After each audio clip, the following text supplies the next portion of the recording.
And the answer is, yeah, I was out of it in that one big domain, emotions.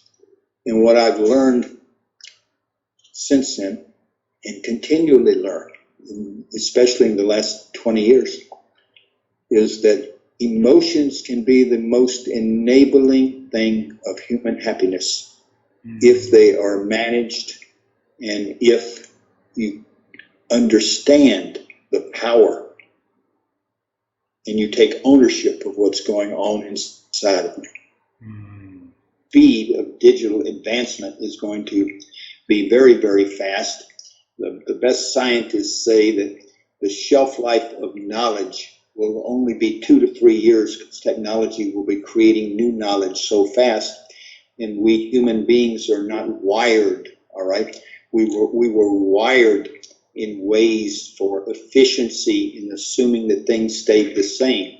And so the ability to go in and to be highly adaptive and to learn at the speed of change requires, it requires mastery of self, it requires taking ownership of self,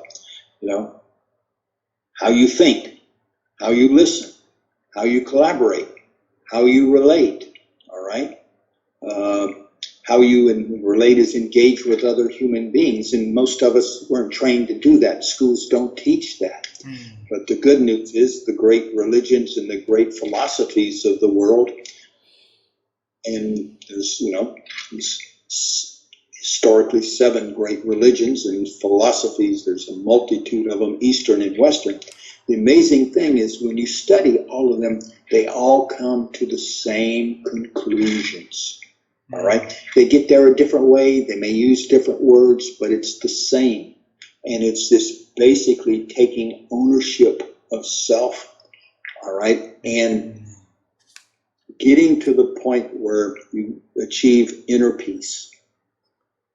Quiet ego, quiet mind, quiet body, positive emotions. You can generate positive emotions and you can manage negative emotions.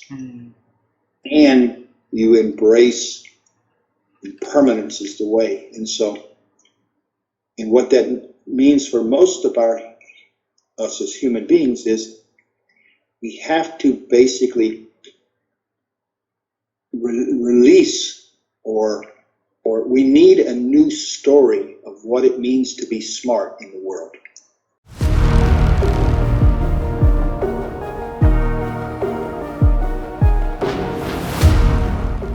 Well, a couple of things we've spoken about: integrity, honesty, authenticity, caring about your employees. And those are part of your philosophy. If you don't believe in those things, you're not going to be a long-term successful CEO. You might be able to run your company for a little while, but you will eventually run into the ground, or you'll be a miserable person just focused on profits. So a lot of it is character. But I think the other thing, and this is a big challenge, I just did a video and wrote some stuff on this, is the ability to dedicate yourself to lifelong learning. I use this statistic pretty much every time I teach a class, which is how many books do you think the average college graduate reads per year for self-improvement or business improvement, to get what I call a skill-based book, to get better at communications or leadership or advertising or marketing or whatever it might be, per year after they graduate from college? The answer is 0.5. The average person reads a half a book a year, or the equivalent thereof. Blogs, podcasts, YouTube, whatever it might be. But they invest time, and an average book is 200 pages. So it takes maybe a couple of hours to read 100 pages. So they invest a couple of hours a year. Let's just call it 5 hours an entire year to watch things or listen to things or read things that will help them improve. If you were to read the equivalent of, or whatever, all those other things, of one book every other month, 6 books a year, you'd be in the top 1% in whatever country you live in the world. Wow. If you were to read one a month, 12 a year, you're in the top 1% on the face of the earth. I'm not a genius, but I've read about 2,500 books since I graduated, business books since I graduated from college. That doesn't mean I'm a genius, but it does mean I have access to more information. It's one of the things when I was a young CEO that helped me is I didn't have to have all the experience. I could read the books and listen to the audio tapes and stuff from famous CEOs and learn from them, even the ones that have been dead for 100 years, philosophers and everything. So you got to imagine that someone's really bright, all the way back to Seneca, or we can go Confucius, or we can go through 100 other things up to Alan Mulally or somebody today. They took the time to sit down and write a book or do a video of all the best things they've learned, and you can get that for free. The biggest thing I see is leaders don't invest in their own professional development. If you dedicated just 15 or 20 minutes a day, 5 days a week, you would be in the top 1% in the world for lifelong learning if you consistently did that week after week after week for the year. It's crazy. That's how low the bar is. But John, so that's been the big learning experience. How have you been growing your ability to think, Justin? Well, I would say this is an awesome question.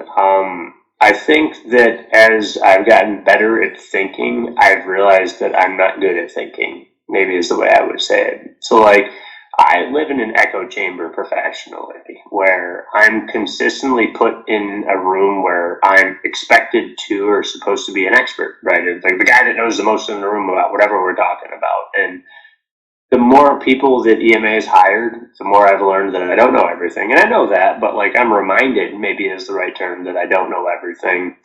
But from a personal standpoint, you have to look at what matters most to you. And that level of thinking, that to me, that has been something I've enjoyed reading a bit about, like being more present, being more aware of my weaknesses, being more of what do people see when they look at you? And that level of thought is something that's really hard to do when you're trying to accomplish things, right? Like I'm goal oriented. I'm like, get the hammer out and the pickaxe and dig the hole, and I don't care what anybody thinks, get out of my way. And that works. I mean, look, at being a bulldozer is super effective when you need to move stuff. And I don't regret having that trait, I think, in my personality, but holy cow, when you take a step back holistically and look at like who you are as a whole person, I've run over a lot of people I didn't need to run over. And I think it's done, I wouldn't say damage, but it's stuff that maybe I could have done better. And so to me, thinking is let's look at the landscape of, you want to go here. And to get there, you don't just go here to here. I mean, there's, all these pathways between here and there, and you need to look at the path rather than the destination and the starting point. And again, I try to be honest about it. I'm really bad at that stuff, but at least I'm aware of it, and I want to get better at it. But man, I get so fascinated by stuff that I'm not good at, because it's like, I figure all this other stuff out. I can figure this out. And if I get good at thinking, I think that, I'll be a really unstoppable person personally, as much as I think I can be professionally. And, professionally, again, it's just solving problems and answers and stuff that I think I do on a day-to-day basis. Personally, holy cow, that's a whole can of worms with how to be a good dad and be a good husband and support people and be there and not, still travel. And if I ever figure that out, man, I'll be a Superman. I'm hoping someday I'll figure that out.